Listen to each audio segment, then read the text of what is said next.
Hi everyone, today we're going to talk about the OSSLT and what's going to happen on Thursday, March 31st.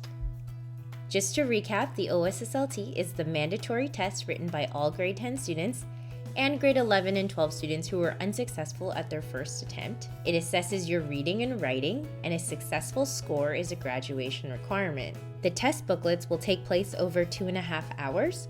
There's going to be 4 test booklets, so 2 question and 2 answer booklets, and each session will take 75 minutes.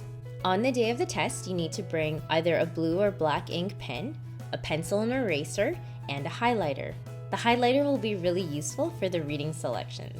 On the day of the literacy test, you will not be allowed to have electronic devices in the test-taking room, so you want to make sure that you leave them at home or in your locker. You won't receive any instruction on any concepts or items once the test materials have been opened.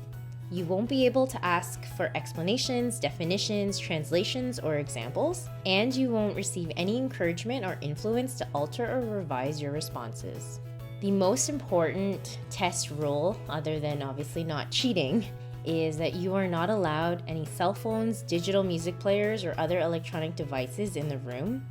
You need to keep them in your locker because using or having them in the test room will lead to a compromised test. Any misconduct or suspected misconduct will be reported to EQAO, and your test may be deemed invalid, and you will have to write again next year. This is a breakdown of what the day is going to look like. You want to make sure that you arrive to school by 8:30 a.m. and double check the master class list posted in front of the main office or in front of the student support office, which is right across from 112. By 8:40 a.m., you'll be seated at your desk, and the teachers will be reading the script explaining the OSSLT. At 8:45 a.m., you will start booklet 1.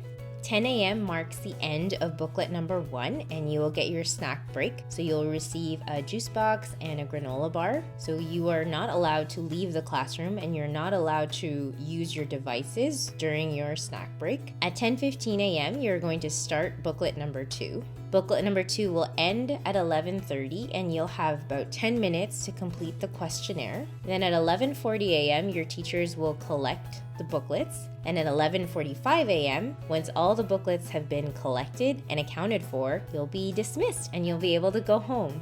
This timeline applies to the majority of students, except those that are receiving accommodations. Students who are identified as ESL or special education will receive double time, and Spec Ed students will either be allowed the use of a word processor, Kurzweil, or even a scribe. Even though these students will receive double time, the test will still start promptly at 8:45 a.m. So you want to make sure that you're at school by 8:30 and at the room that you're going to be writing in by 8:35. However, the main difference is that you won't necessarily have snack time at 10 o'clock, and you won't necessarily be dismissed at 11:45. If you missed any of the Literacy Thursday prep, make sure you access the video lessons through the school's website and Twitter feed. And if you need even further support, we will have some lunch drop-in sessions. So on Tuesday, March 29th, period 3 in room 114, period 4 in room 112, and then on Wednesday, March 30th, which is the day before the literacy test, period 3 in room 114 and period 4 in room 112. We hope to see you there.